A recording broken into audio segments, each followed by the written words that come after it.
श्री हनुमान बेनीवाल जी, श्री हनुमान बेनीवाल जी। धन्यवाद सभापति जी। आज सदन में भारत के संविधान की 75 वर्षों की गौरवशाली यात्रा पर चर्चा हो रही है। सभापति जी, सदन के साथी विद्वान सदस्यों ने पक्ष विपक्ष दोनों तरफ से, और खुशी की बात यह भी है कि 7 घंटे से अलग अलग विचार आए, उधर से भी आए, इधर से भी आए, और सारी बात खुल के आई। निश्चित रूप से वर्ल्ड के अंदर हिंदुस्तान सबसे बड़ा लोकतांत्रिक देश है और दूसरे देश हिंदुस्तान को फॉलो करते हैं। प्रत्येक धर्मनिरपेक्ष देश में या प्रत्येक धर्म को मानने की एक हर व्यक्ति की आज़ादी है, और जो संविधान ने हमें ताकत दी है, शायद वर्ल्ड के किसी देश में इतना ताकतवर संविधान कहीं का नहीं होगा कि लोकतांत्रिक मूल्यों की जो रखवाली हिंदुस्तान के अंदर होती है वो वर्ल्ड के किसी अन्य देशों में नहीं होती। उदाहरण के तौर पे हिंदुस्तान को लिया जाता है, वर्ल्ड का सबसे बड़ा देश भी। हमें गर्व है कि हम विश्व के सबसे बड़े लोकतांत्रिक देश में रहते हैं, जहाँ संविधान रूपी पवित्र ग्रंथ को सर्वोच्च आदर्श मानकर देश की रीति नीति बनती। सभापति महोदय, मैं 13 दिसंबर 2001 को हमारी संसद पर हुए आतंकी हमले में शहीद होने वाले सुरक्षा कर्मियों और कार्मिकों को नमन करता हूँ। मैं नमन करता हूँ बाबा साहब भीमराव अम्बेडकर जी, सर छोटू राम जी, शिवाजी महाराज, महाराजा सूरजमल जी, चंद्रशेखर आजाद जी, अशफाक उल्लाह खान जी और भगत सिंह जी तथा सुभाष चंद्र जी बोस और उनके जैसे वीरों और महापुरुषों को नमन करूंगा।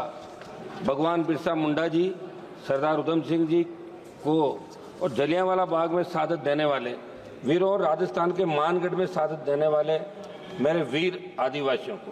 महोदय, जिनकी वजह से देश आज़ाद हुआ, जिनकी वजह से आज़ाद भारत में संविधान अंगीकृत, उनका मान सम्मान करना हमारा परम कर्तव्य है। बाबा साहब अम्बेडकर जी ने कहा था कि संविधान मात्र कानूनी दस्तावेज नहीं है, ये हमारे जीवन का सारथी है और सामयिक आवश्यकताओं के अनुरूप है। सभापति महोदय, हिंदुस्तान में प्रत्येक नागरिक को वोट का अधिकार देने की पैरवी बाबा साहब ने करी। उस समय जब संविधान प्रारूप समिति के सामने मामला आया, जब अंग्रेजों के जाने के बाद, तभी बात चली थी कि वोट का अधिकार पढ़े लिखे लोगों को मिले या जमींदारों को मिले या दूसरों को मिले, उस जाति के लोगों को मिले। तब बाबा साहब ने इस बात को कहा, व्यापारी को मिले, तब कहा कि वोट का अधिकार प्रत्येक व्यक्ति को मिलना चाहिए जो हिंदुस्तान के अंदर पैदा हुआ और जिसने इस गुलामी के जंजीरों के अंदर जकड़न, चाहे अंग्रेजों का राज था, उससे पहले जो जितने भी काल आए जहाँ हिंदुस्तान का नागरिक गुलामी के अंदर सांसें ले रहा था, लेकिन प्रत्येक व्यक्ति को वोट का अधिकार मिले। बाबा साहब ने वोट का अधिकार प्रत्येक व्यक्ति को दिलाया, जिसकी बदौलत आज हम और आप सब इस पार्लियामेंट के अंदर बैठे हैं।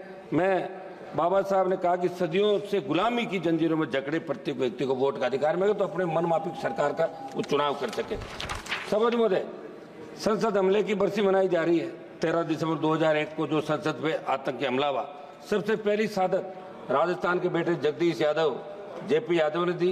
राजस्थान में सीकर से अलग होकर बने नीम का थाना के रहने वाले जेपी यादव आतंकियों से शेर की तरह लड़कर वीर गति को प्राप्त हुए। सभापति महोदय, 26 नवंबर 1949 को हम भारत के लोगों ने स्वतंत्र भारत के संविधान को अंगीकृत, अधिनियमित और आत्मसमर्पित करने का संकल्प लिया था। संविधान की इस गौरवमय यात्रा को आगे बढ़ते बढ़ते जब हम देखते हैं तो नजर आता है कि देश के किसी न किसी कोने के अंदर हमारे दलित भाई, पिछड़ा भाई, हमारा आदिवासी भाई समानता के अधिकार को हासिल करने को जूझ रहा है। राजस्थान की मैं बात करूंगा, जालौर जिले के साइला तहसील के सुराना गांव में कथित तौर पर पानी की मटकी को छूने पर हुई पिटाई के अंदर एक 9वीं क्लास का बच्चा इंद्र मेघवाल, जिसकी मौत हो गई। मैं खुद मौके पर गया था। पाली के सरकारी हॉस्पिटल में कोविड हेल्थ सहायक जितेंद्र मेघवाल की हत्या इसलिए कर दी कि आप मूछ नहीं रख सकते, मुंह तक अधिकार। एक मिनट साहब, बात तो करने दें, ऐसे क्या कर रहे हैं आप? केवल इस बात के लिए कर दी क्योंकि वो मुंह सकता था। हाल ही में बालोतरा में गिरसाराम मेघवाल की हत्या कुछ लोगों ने कर दी। मेरे संसद क्षेत्र की खींवसर विधानसभा क्षेत्र के तांतवास गांव में मेघवाल समाज के परिवारों को दबंगों ने पीटा, मगर कोई कार्रवाई वहां की पुलिस नहीं कर रही, जहाँ राजस्थान के अंदर आपकी सरकार आती है। मैं मांग करूंगा कि आज़ादी के 75 साल बाद दलितों को, पिछड़ों को, सबको उनका हक और अधिकार मिले, और जो कानून है उसके दायरे के अंदर प्रत्येक व्यक्ति को न्याय कैसे मिले, यह आप लोग इसके अंदर कराएं।